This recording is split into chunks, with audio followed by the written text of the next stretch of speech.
Top quality और consistent performance के लिए सिर्फ सिल्वर पंप्स। टॉप क्वालिटी और कंसिस्टेंट परफॉर्मेंस के लिए सिर्फ सिल्वर पंप्स, नाम याद रखना।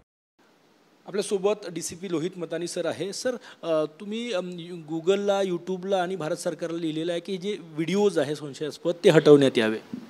हाँ, तो ये जो टोटल 172 पोस्ट जो कल रात तक आइडेंटिफाई हुए थे और आज का भी हमारा रिपोर्ट बनेगा, तो इसमें दो चीज़ें हमने की हैं। पहले तो उसके बारे में वो सारे URLs के बारे में IP एड्रेस, मोबाइल नंबर और इस प्रकार की जानकारी हमने उनसे मंगवाई है।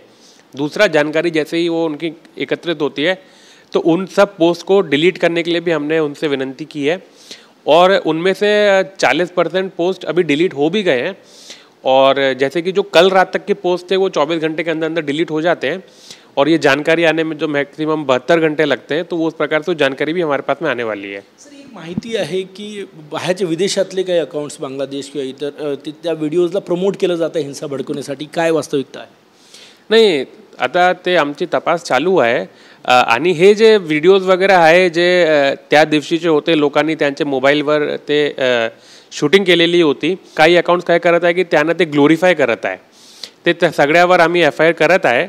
पण असं यामध्ये काही असं नाही आहे की ते सगळे लोक नागपूर शहराचे आहे, ते अकाउंट वेगवेगळे बाहेरच्या शहराचे आहे आणि त्यामध्ये काही अकाउंट्स ज्यामध्ये त्यांच्या प्रोफाईलमध्ये तर काही बाहेरच्या देशामध्येच्या पण ते असं लिहिलं आहे, पण आता ते आम्ही व्हेरीफाय करत आहे। याच्यात भविष्यात पुढच्या काही दिवसात देशद्रोहाचा पण गुन्हा दाखल केला जाऊ शकण्याची शक्यता आहे तपासानंतर, वरिष्ठांशी चर्चा केल्यानंतर भविष्यातली गोष्ट?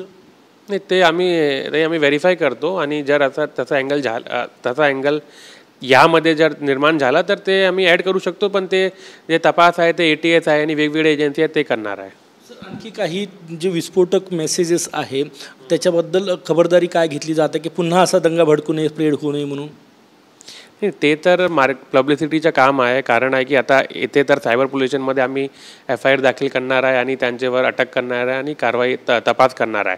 पण जे मीडियाचे माध्यमातून जे आम्ही अपील पण आम्ही म्हणजे कमिशनर ऑफ पोलीस नागपूर सिटीचे अपील पण करत आहे की असा काही मेसेज तुम्ही करू नका आणि त्याच्यासोबत जर ज्या लोकांनी असा मेसेजेस स्प्रेड केला आहे, जर त्यांच्यावर वेळेवर कारवाई झाली तर ते बाकीच्या लोकांमध्ये डेटरन्स निर्माण होऊ शकतो।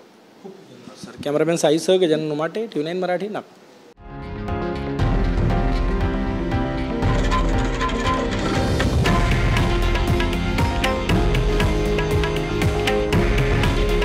हे आहे देशातील नंबर 1 न्यूज नेटवर्क आणि आपण पाहत आहात TV9 मराठी।